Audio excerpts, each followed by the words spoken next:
하림 2025년 실적을 스루풋 회계로 분석을 하고 연말 매출액도 예측하면서 극단적 상황도 예측을 해보도록 하겠습니다. 매출은 13% 증가했고 영업이익은 152.5% 크게 증가했습니다. 가공비 배부 재고자산 회전율 13.8회전으로 증가했고 PBR은 1.16 상태입니다.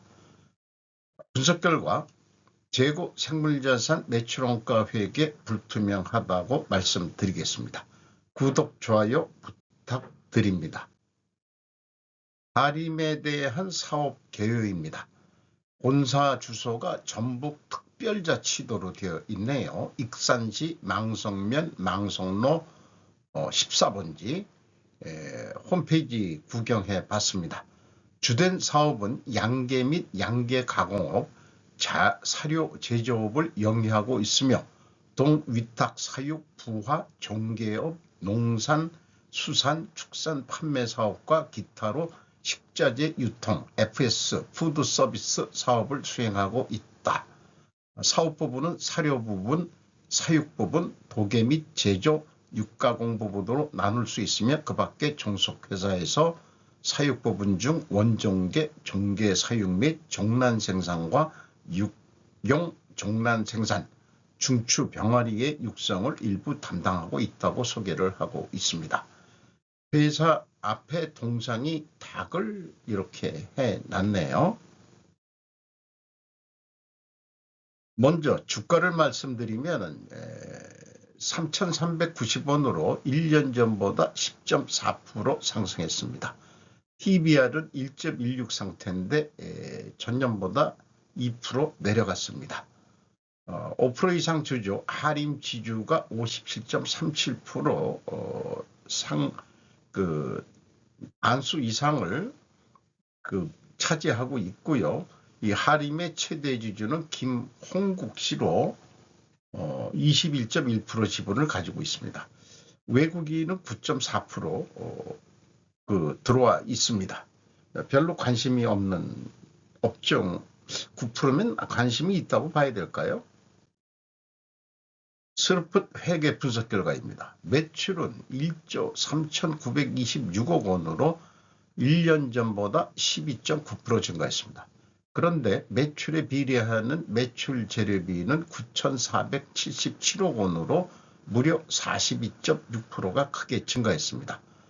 이 매출 증가율하고 이렇게 플러스 29.7%이기 때문에 여기서 우리는 원재료 및 상품 매입 가격이 크게 상승했다라고 1차 추론을 해볼 수 있겠습니다. 스루풋 금액도 내려갔고 스루풋율은 14.2%가 하락을 했습니다. 그런데 운영 경비가 5천억대를 유지하다가 갑자기 1천억 가까이를 줄였습니다. 27.6%를 내렸습니다. 스루풋이 21.8% 감소했는데 이걸 더 감소시키니까 TOE 생산성은 1.12로서 0.08포인트 상승했고 영업이익이 461억 8,300만 원으로 전년도보다 무려 152.5%가 증가한 것으로 그렇게 분석이 됩니다. 원가회계 영업이익보다는 4억 1,600만 원이 적은 수치인데 이것은 조금이라도 재고가 증가했기 때문입니다. 참고적으로 미리 재고 회전율 TIOE를 한 표에 표현하기 위해서 미리 말씀드리면은 13.8회전 가공비 배부 재고자산 회전율이 13.8회전으로 9.2% 상승을 했습니다. 질문을 던져보죠. 스루풋율은 하락했는데 가공비를 40.6% 어떻게 감소시켜 영업이익을 152.5%를 실현시켰을까? 이게 궁금해지기 시작합니다.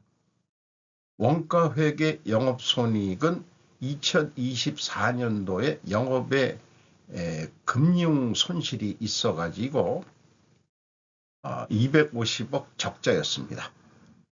또 원가율을 40% 감소시킨 원인은 무엇일까? 요것 때문에 매출총이 늘어난 거로 되어 있죠.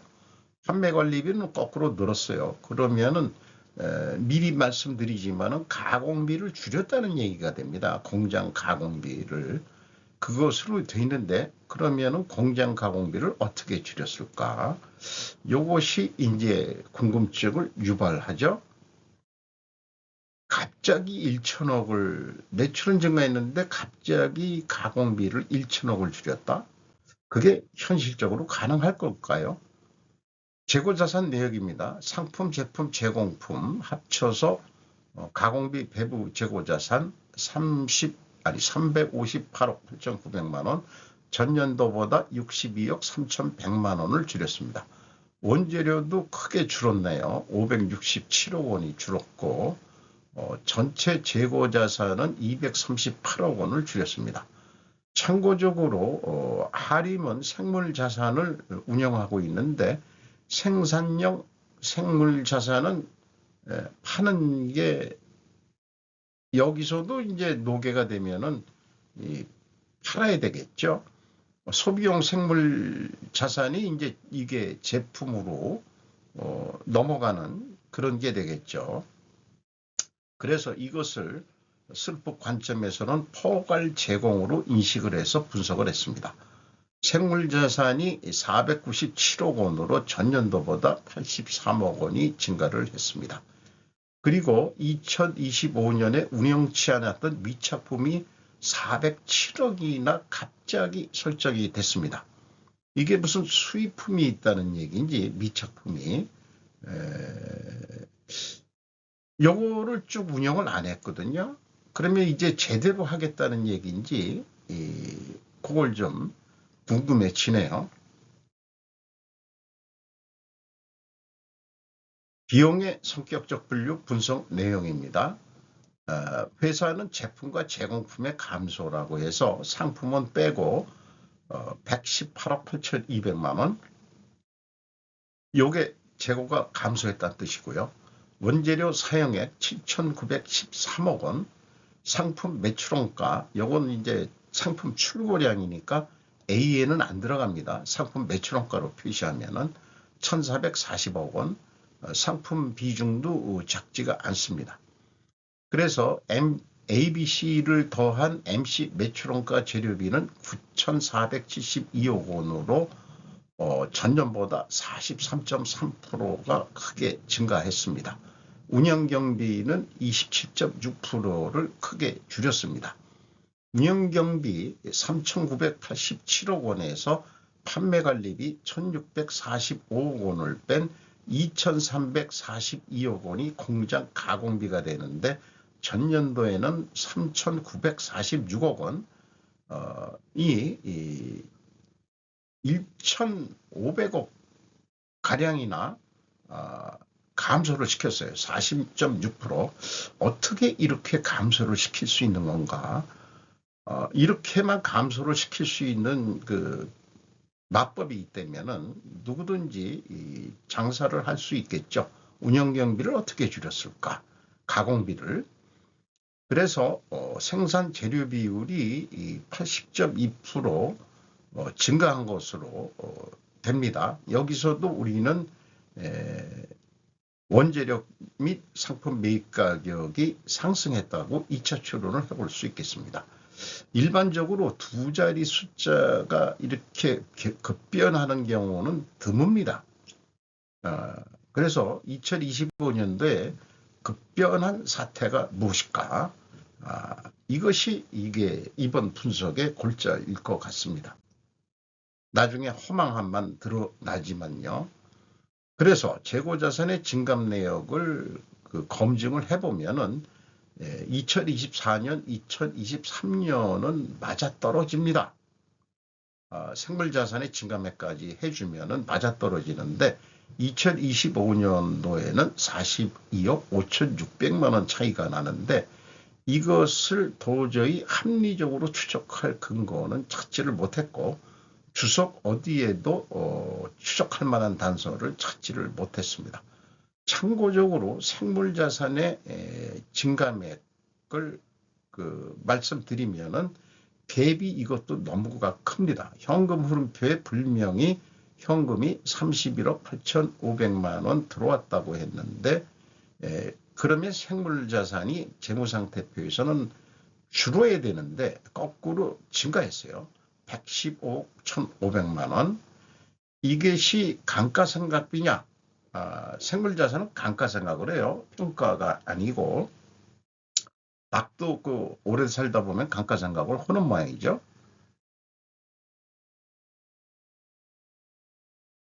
2025년도에 와서 이것 크기가 너무 크게 됐습니다. 뭔가가 2025년도에 크게 조정 작업이 뭔가 있다. 나쁜 말로는 조작의 흔적이 느낌이 풍긴다. PQ총 제조 비용도 동일한 갭으로 차이가 있고 1단계에서 가감한 것처럼 나중에 그 차이가 나올 겁니다. 현금 흐름표 기준도 맞아떨어지지가 않습니다. 이렇게까지 하면 부식회계 했다고 얘기할 수가 있겠죠.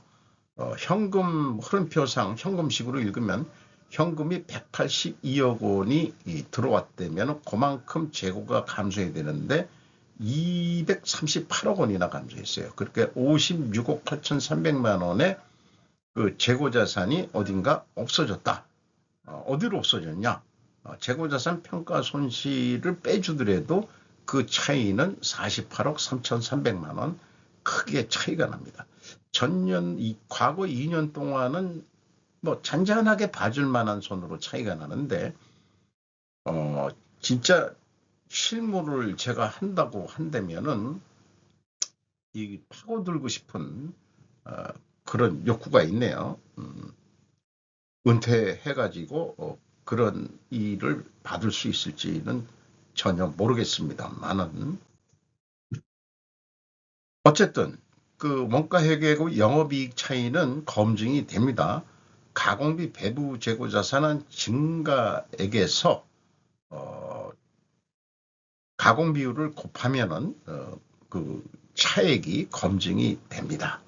스루풋 분석 금액이 정확하다는 것을 입증하기 위해서 제가 이 검증 작업을 하는 것입니다. 주요 운영 경우입니다. 여기에서 이제 어떻게 비용을 줄였느냐가 이제 나타나야 되겠죠. 인건비가 1,679억 원, 18.3% 인건비는 증가했죠. 직원 수는 2,564명으로 110명이 증가했습니다. 일자리 창출 측면에서 매우 감사하게 생각합니다. 인당 평균 임금은 6,550만 원으로 크게 뛰었습니다. 2024년도는 5,790만 원이었는데 이러면은 중견기업 수준의 연봉이 되지 않겠느냐 이렇게 생각이 들어가네요. 그리고 비용에 나온 거는 감가상각비가 그렇게들 많은데 생물자산 상각비가 211억 원이 있습니다. 생물입니다. 이거하고 아까 생물자산 갭하고의 갭은 너무나 큰 거고 이 장부가격은 어차피 생각한 후에 그 가격을 표시하는 거니까 그거하고는 갭이 있는 거하고는 연결이 직접적으로 연결이 되기는 어렵겠습니다. 어쨌든 상각비가 9% 증가했습니다. 문제는 어디서 줄였느냐 하면은 결국은 기타 비용으로 표시가 됩니다. 기타 비용이 2024년도에 3,443억 원인데 기타 비용이 1,664억 원이에요. 그러면은 한 1,800억 원, 1,800억 원인가요? 그게 차이가 나는데 그 51.7%나 감소했는데 구체적인 내용은 전혀 가늠하기가 어렵습니다. 또한 친절하게 무엇을 비용 절감했는지 알려줄 생각도 없는 것 같습니다. 한림은 이런 것들이 좀 공개해줘야 좋지 않겠냐. 도대체 기타 비용이 뭘까? 육개를 하고 그 닭고기 팔면서 기타 비용이 뭐가 많이 들어갈까? 잘 모르겠습니다. 그래서 경비를 줄이긴 줄였는데 뭘 줄였는지는 모르겠다.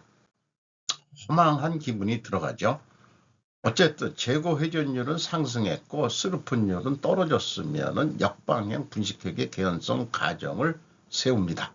투하자본 이익률 6.8%로 4.2% 상승했고 총 자산 회전율도 1.68로 상승을 했습니다. 제조업이 1이 넘으면 매우 영업활동이 활성화되어 있다. 이렇게 볼 수 있습니다. 영업 구매 평가 지표로서 매출 채권 수급 속도 13회전 한 달 내에 수금하고 있다는 얘기죠. 매입 채무 지급 속도 10.2회전 약간 수금 지급 속도가 낮습니다만 이 정도면은 양호하게 납품 협력 업체들한테 돈을 준다. 그리고 또 이 착한 기업이라서 그렇게 한다기보다도 이 사료나 이런 거를 수입하는 쪽은 돈을 좀 먼저 줘야 되는 그런 것도 있다고 보여집니다. 두퐁 ROI 이 자본 회수율 14.9%로서 8.3% 상승했습니다. 앞서 얘기한 대로 역방향이라서 부식회계 개연성 가정을 세우는데 이것을 반증하려면 원재료 가격이 하락해야 되고 판매 가격은 인하가 돼야 됩니다. 그런데 1, 2차 손익계산서하고 비성분에서는 다 상승으로 나왔죠. 반증 출원 모순으로 나올 수밖에 없는 상황입니다. 그리고 수량에 의한 재고 회전율도 상승이 된 것을 보여주어야 합니다.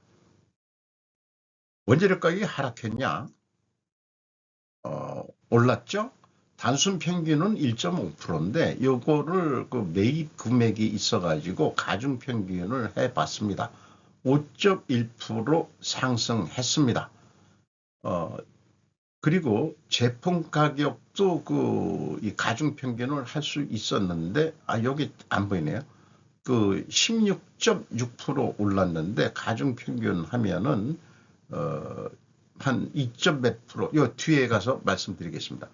그리고 양념육은 그 생산이 중단이 돼가지고 한 가지 품목만 있어가지고 이게 비싸진 거라서 요건 통계에서 제가 뺐습니다.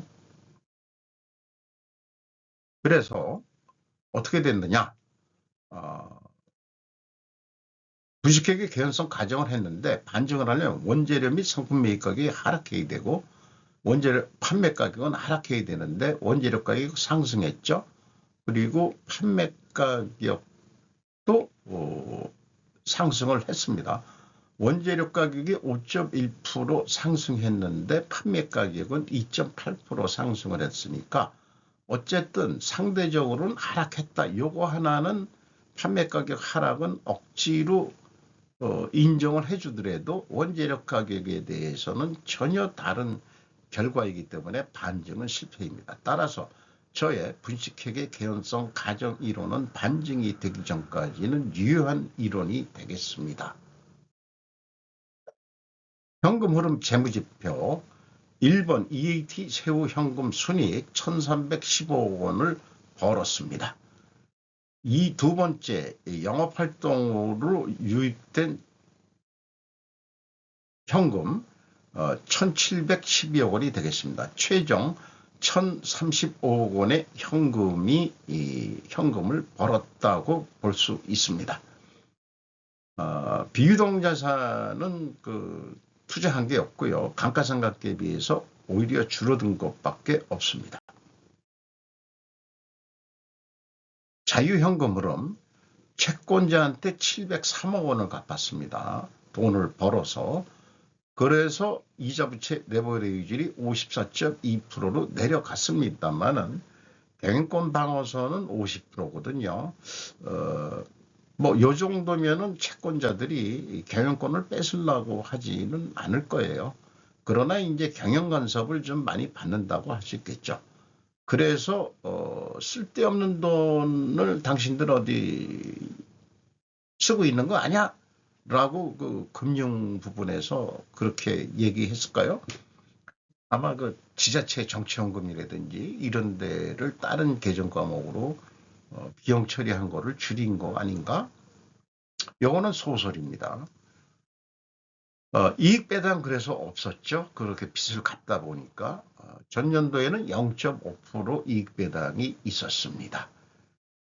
이익 배당 뭐 자기 회사니까 크게 뭐 이익 배당도 난 작게 가져가겠다 말은 그렇게. 근데 다른 주주들은 기분 나쁠지도 모르죠. 이익을 그렇게 내면서도. 근데 2024년도는 세전으로는 적자였죠. 납입자본 성장률 1배가 이제 됐습니다. 크게 번 걸 갖다 이익배당으로 그동안에 많이 쓰는 모양이에요. 이익 잉여금률도 8.9%, 전년도에는 그 적자였는데 이렇게 됐네요. 2025년 실적을 토대로 2026년 매출액을 예측해 보도록 하겠습니다. 운영경비를 27.6%나 크게 줄였는데 올해는 특별한 게 이제 이미 내려갔으니까 이제 올라갈 것뿐이 없다. 뭐 국제 전쟁, 이란 전쟁, 뭐 여러 가지 휘발유 등등 해가지고 인플레도 될 것이고 5%가 증가한다. 영업이익이 152.5%가 증가했었는데 아니다. 이거 좀 우수적으로 잡아서 5%만 이익을 낸다. 이 목표이익을 스로픈율로 나누면은 1조 4,622억 원을 할 것으로 예측해 봅니다. 매출 증가율에 비례하는 매출 재료이기 때문에 1 더하기 5% 산식을 재료 비율로 나누면 동일한 금액으로 매출액을 예측할 수 있습니다. 아이고 죄송합니다. 그래서 이거를 하나의 그 납품 단가라고 비유를 하죠. 그 뭐 닭 100마리 분이다. 100마리 분을 이 공장이기 때문에 낱개로는 안 파니까 100마리 분을 146만 원에 판다. 그러면은 46,000원 남는다. 그러면은 이거가 좀 성에 안 찬다. 그러면 어떻게 하면 될 거냐? 더 파는 건데 재고 회전율을 15회전. 더 안 팔고도 재고 회전율을 올리는 방법도 있을 거예요. 생산량 조절을 한다든지 그런 거로. 그래서 8.7%도 노력을 한다면은 매출액 판매 단가는 158만 8,800원으로 인상 효과가 나서 운영 경비가 2.5% 증가하더라도 영업이익은 4만 6천 원에서 7만 8천 원으로 100마리당 이렇게 7만 8천 원 남길 수 있다. 이런 예측을 해볼 수가 있겠습니다. 원가 회계 기준은 재고가 감소했을 때하고 증가했을 때 두 가지 매출 원가를 생각을 해봐야 됩니다. 재고가 감소했을 때는 총 제조 비용보다 매출 원가가 증가하게 되어 있고요. 재고가 증가했을 경우에는 총 제조 비용보다 매출 원가가 내려가게 되어 있는 맞법이 원가회계 맞법입니다. 그래서 동일한 영업 이익 목표를 가지고 있을 때 재고가 감소하면은 144만 4천 원에 팔아야 된다는 거. 재고가 증가할 때는 동일한 목표액만 이익만 목표로 한다면은 143만 1천 원으로 좀 싸게 팔아도 된다는 이런 예측을 해보게 되죠. 그래서 영업에서는 그런 두 가지 중에서 어느 걸 선택할 거냐? 우리는 그런 거 모르겠고 내용만 달라. 자, 그래서 재료비가 98만 원 들어가는데 99만 원, 가공비가 24만 원인데 우리는 요거는 당신들 뭐 그렇게 원가 절감했다며 24만 1천 원. 그 다음에 총지지용 들어갔는데 판매관리비 17만 원. 우리가 영업하는 거니까 우리 비용을 줄일 수는 없고 거기에다가 마진을 49,000원 받는다. 그럼 145만 원, 닭 100마리에 145만 원에 팔겠다. 100마리면 그래도 너무 비싼가요? 1000마리라고 얘기해야 돼. 그래 1450원? 그래 어쨌든 500마리라고 할까? 자 어쨌든 스루풋에서 판매하는 금액에 딱 맞춰가지고 실질적으로는 그렇게 돈이 안 들어갔는데 그래서 54,550원 원가 회계로는 남는다. 그러니까 사실은 이것도 이 가격을 좀 구매하는 쪽에서 조금 더 부딪혀야 되지 않을까 그런 생각도 있긴 있어요. 그래서 스루풋 금액만큼 매출액을 올리겠다고 했을 때 매출 원가율은 변동이 없다고 보는 겁니다. 그러면은 판매관리비를 조금 올려야죠. 더 추가 매출하기 위해서 비용을 더 써야 되니까. 그럼 한 73,000원으로 19,000원 정도 더 이익을 낼 수 있다. 자, 그러면 지금까지 내용을 비교를 해보면은, 요걸 좀 깎아 써야 되는데, 매출, 그 깎은 금액이, 스루풋은 146만 원으로 하더라도 46,000원 뿐이 못 받는데, 원가 회계는 재고 감소했는데도 8,200원 남고, 재고 증가하시면은 21,000원이 남는다. 아니, 더 남는다. 원가 스루풋보다. 이런 얘기가 나오네요. 그러니까 이게 재고 감소할 때는 스루풋보다는 이익이 작게 나와야 되는데 이게 처음부터 데이터들이 뭔가 불합리한 것들이 많았죠. 그 결과라고 보여집니다. 정상적인 거라면 이렇게 나올 수가 없어요. 다만 추가 판매를 했을 때 요거 또 오타를 했네요. 재고가 감소되죠. 생산은 더 안 하고 추가 판매해가지고 했을 경우에는 스루풋은 78,500원 버는데 원가 회계는 추가 판매하더라도 73,947원 영업이익 나와서 추가 판매한다면은 이 논리대로 4,610원이 원가 회계는 적게 영업이익이 난다. 이렇게 되겠습니다.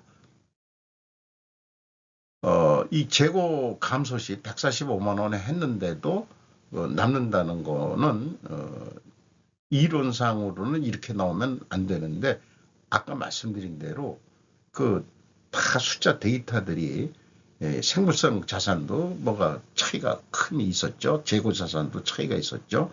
그런 게 영향을 미쳐가지고 숫자 데이터를 그냥 갖다 썼기 때문에 이런 결과가 나왔다고 생각을 합니다.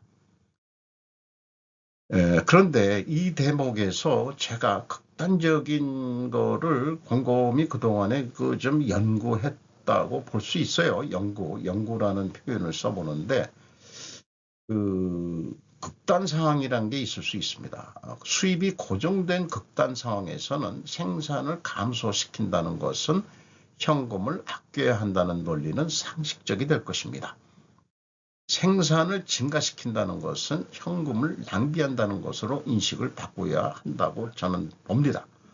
그래서 스루풋은 재고에 관계없이 매출에 비례하는 매출재료 비율 계산을 할 때 쓸데없이 재고가 증가하는 것은 악이다 라는 게 금방 눈에 띄는데 이 원가 회계는 매출 원가의 산식이 재고가 들어가기 때문에 거기서도 다들 헤매게 된다 이거죠.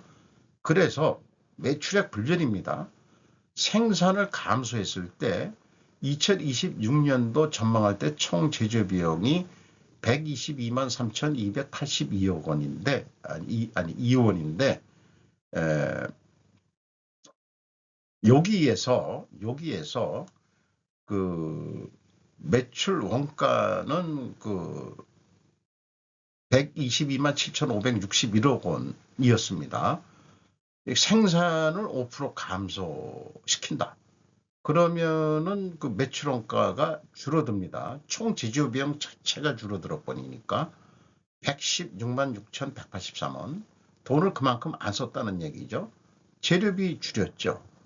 가공비 줄였죠. 생산을 그만큼 감소하니까. 그래서 생산을 증가할 때는 돈을 더 쓴다는 얘기죠.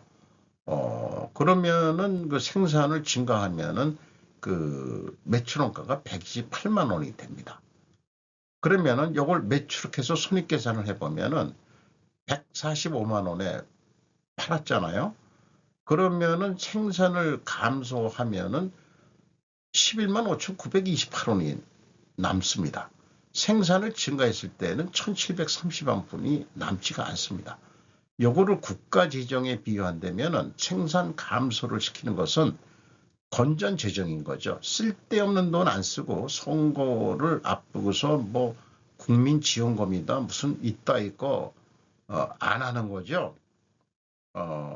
그렇게 하고 재정 낭비죠. 생산 증가하는 것은 막 그 선거를 앞두고 돈을 퍼주면은 재정 적자가 된다는 거 이런 거죠. 그래서 이 금액은 검증이 돼. 영업이익 갭이 6만 1,378원 증가하고 매출원가는 내려가는 것으로 이렇게 되죠. 생산 증가할 때는 그게 반대가 되겠습니다. 자, 그러면은 우리가 개인생활, 제가 그 연금생활자니까 연금은 고정되어 있으면은 생산을 증가한다는 것은 낭비한다는 얘기죠. 쓸데없이 어디 술 처먹고 그러면은 제가 살기가 뻑뻑해집니다. 그러니까 생산 감소한다는 것은 개인 생활에 있어서 국가나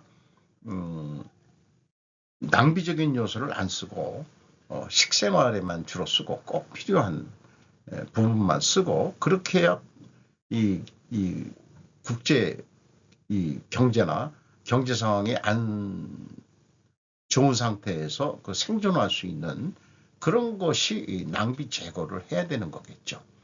이게 국가 재정하고 요즘 이게 딱 비교해서 이렇게 적용해 볼 수 있는 것을 숫자로 제가 보여드릴 수 있는 겁니다. 왜 건전 재정을 해야 되느냐?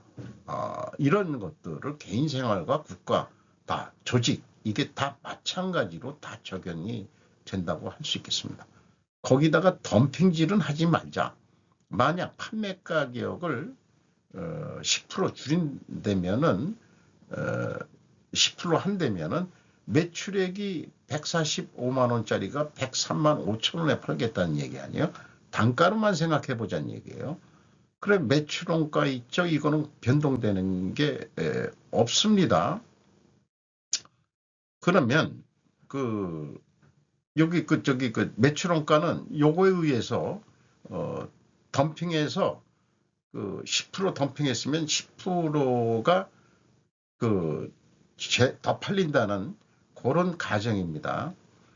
덤핑 판매율만큼 재고가 감소된다는 가정에 의한 영향. 싸게 파니까 물건을 더 사달라. 중국 애들이 많이 그 쓰는 수법이죠. 그래서 매출원가가 그 증가해버리죠. 그러니까 영업이익이 아니고 판매관리비는 변동이 없으니까 적자가 94,302원 이렇게 됩니다. 영업이익 갭이 덤핑을 안 했는 거하고 14만 8천 원 거의 15만 원 돈이 그 적자가 되는 거죠. 그러면은 중국 BYD 같은 애들이 어떻게 견디겠느냐?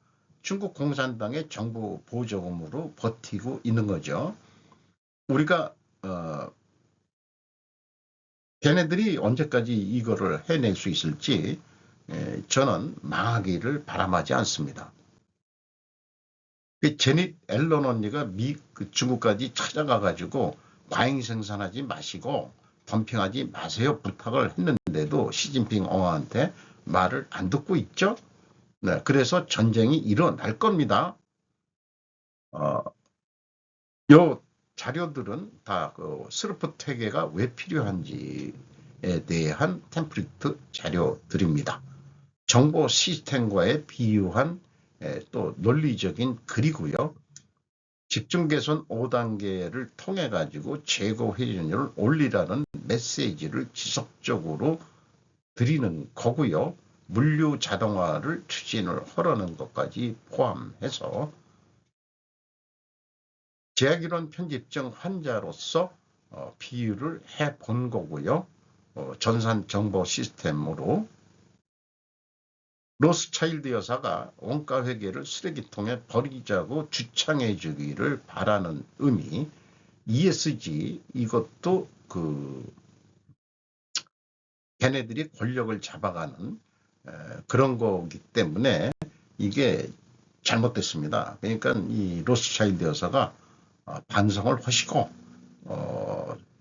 원가 회계를 쓰레기통에 버려라 라고 해줬으면 좋겠다는 희망사항을 쓴 것입니다. 파림을 통해서 이것저것 많이 말씀을 드렸습니다. 특수한 상황에서